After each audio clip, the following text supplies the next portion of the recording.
कि income tax exemption नहीं है।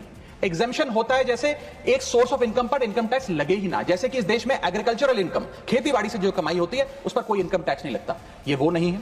ये टैक्स डिडक्शन भी नहीं है। टैक्स डिडक्शन होता है कि फर्ज करिए आपने साल में 15 लाख रुपए कमाए, इनकम टैक्स डिडक्शन आपको 12 लाख रुपए की मिली, तो 15 घटा 12, 3 लाख पर आपको इनकम टैक्स देना पड़ेगा। ये टैक्स डिडक्शन भी नहीं है, ये टैक्स रिबेट है। यानी कि 12 लाख तक अगर आपने पैसा कमाया साल में तो आपको इनकम टैक्स नहीं देना, लेकिन जैसे ही 12 लाख से ज्यादा, फर्ज करिए आपने 12 लाख 1,000 रुपए कमाया, तो पूरे 12 लाख 1,000 पे आपके स्लैब अनुसार आपसे इनकम टैक्स वसूला जाएगा।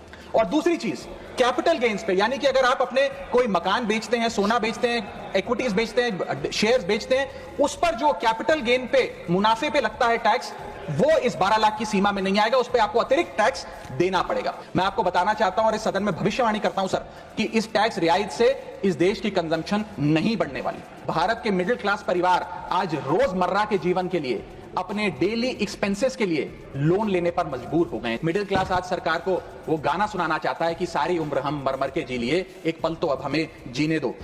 सर, इस बजट को सरकार ने मिडिल क्लास का बजट कहकर बताया और कहा कि ये मिडिल क्लास की सारी समस्याओं का हल है इस बजट में। तो सबसे पहले सर मैं मिडिल क्लास की चर्चा करना चाहूंगा, उसके बाद अपने भाषण के अन्य भागों पे जाता जाऊंगा। सर, पहली बात तो यह है कि सरकारें मिडिल क्लास को एक आत्मा-रहित कंकाल समझती हैं, जिसकी हड्डियों पे चढ़ के $5 ट्रिलियन इकोनॉमी बनाना चाहती हैं। सर, इस देश का मिडिल क्लास कमर तोड़ मेहनत करता है, लेकिन इस मेहनत के बावजूद मिडिल क्लास गरीब हो रहा है, अमीर नहीं हो रहा।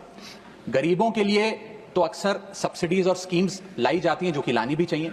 अमीरों के लिए production linked incentives, rebate, tax incentives, न जाने क्या क्या लाया जाता है, लेकिन इस देश के मिडिल क्लास को कुछ हासिल नहीं होता। ऐसा लगता है कि सरकारें समझती हैं कि देश के मिडिल क्लास के ना सपने हैं ना अरमान है, लेकिन वो सोने का अंडा देने वाली वो मुर्गी है जिसकी गर्दन जब चाहे मरोड़ के टैक्स वसूल लिया जाए। इसी के चलते सर मैं कहना चाहता हूं कि इस देश में मांग यानी कि डिमांड इसलिए गिर रही है क्योंकि इस देश का मिडिल क्लास सिकुड़ रहा है। तमाम आंकड़े एफएमसीजी सेक्टर से लेके गाड़ी बेचने वाली कंपनियों की सेल्स के आप उठाकर देखेंगे तो वो आपको यही बताएंगे कि इस देश का मिडिल क्लास खर्च नहीं कर रहा, और खर्च इसलिए नहीं कर रहा क्योंकि उसकी जेब में आमदनी ही नहीं है। मिडिल क्लास खाली सेंसस के लिए नहीं है सर, उसके भी अपने अरमान हैं, उसके अपने सपने हैं। 1989 में यूनाइटेड स्टेट्स ऑफ अमेरिका में एक पिक्चर बनी थी जिसका नाम था Honey I shrunk the kids. मुझे लगता है भारत देश में वर्ष 2025 में पिक्चर बननी चाहिए, honey I shrunk India's middle class.